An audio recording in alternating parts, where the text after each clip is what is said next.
Good morning. I'm not sure how April has been for you, but as we begin a new month, I pray it's a month filled with joy and hope and an abundance of reasons to make you smile. This morning's reading and reflection is from the book of James, beginning at chapter 1, verse 1. James, a servant of God and of the Lord Jesus Christ, to the 12 tribes scattered among the nations, greetings. Consider it pure joy, my brothers and sisters, whenever you face trials of many kinds, because you know that the testing of your faith produces perseverance. Let perseverance finish its work so that you may be mature and complete, not lacking anything. If any of you lacks wisdom, you should ask God, who gives generously to all without finding fault, and it will be given to you. But when you ask, you must believe and not doubt, because the one who doubts is like a wave of the sea, blown and tossed by the wind. That person should not expect to receive anything from the Lord.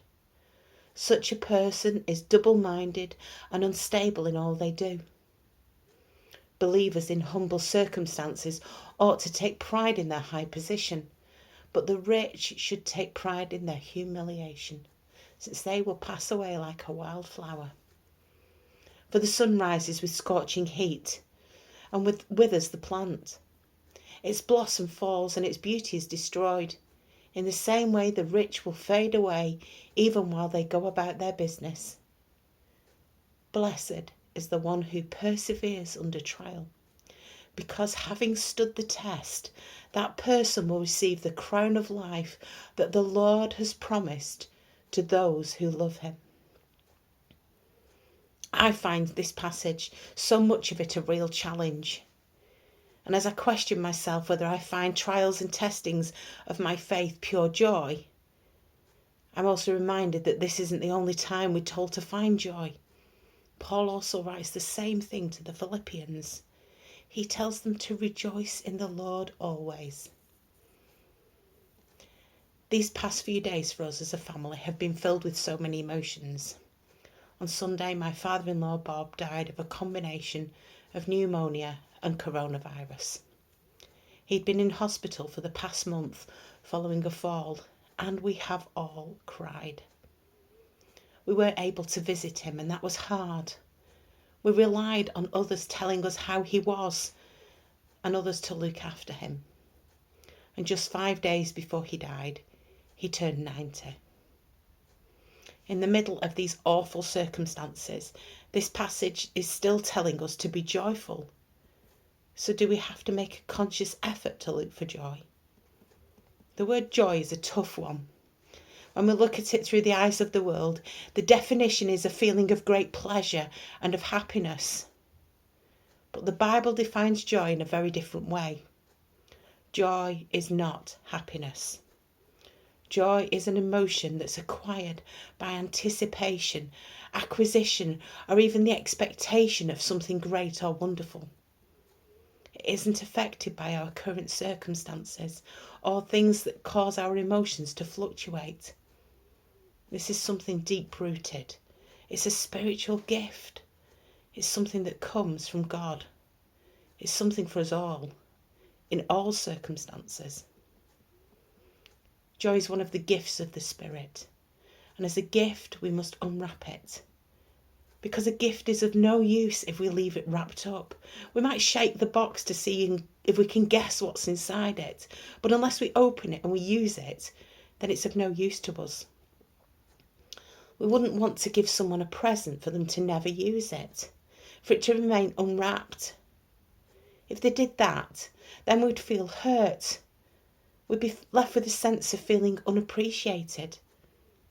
God lavishes his gifts on us in an abundance beyond our imagination, and they are gifts that are meant to be used to enrich our lives, and through them we are blessed and we can bless others. We as a family are now part of that ever-growing group of families and friends who've lost someone to this virus. But each person is not a statistic. They have names. They've touched lives. And they've been loved by others. And yes, they will be missed. Yet in the middle of these painful times, we can find some joy. Joy in knowing that he's not suffering. Joy in knowing he was peaceful at the end. Joy in the midst of pain can also be found in the beauty of creation. And knowing so much joy in the love that we shared. And knowing he loved the Lord. On Monday and Tuesday this week, I was also amazed by the generosity of people as they came along to Holy Trinity and also to St Elizabeth's to bring donations of food to be distributed to Urban Outreach. The number of people that they help as an organisation has increased significantly. They anticipate more demand in the coming weeks and months. While many people have been furloughed, there are others who are self-employed, who find themselves with no income, with very little hope for the future of their businesses. Those who are on 0 hours contracts haven't featured in the provisions made by the government, and not forgetting those who are already struggling. Some people came along and brought all they could afford, while others brought bags that were filled. People brought what they could. And the joy I had while I was in the anticipation of individuals and families that would be impacted by the abundance of these gifts. I just want to thank you all, because I can't thank you all enough. And I'm sure that those people who receive them will also be saying the same thing. Joy in the midst of testing times. Joy in the face of others. Joy in knowing that Jesus cares for us. When we find joy in those hard times, we are blessed. We have a promise that we are children of a king, daughters and sons of a king, princes, princesses. And as those children of a king, we will be able to wear a crown of life when our lives here on earth have ended. So when things are tough and life throws its wobbles and we have to search deep within ourselves, we can also adjust our crown. Jesus promises us a crown of life to wear when we love, when we serve, and we follow him.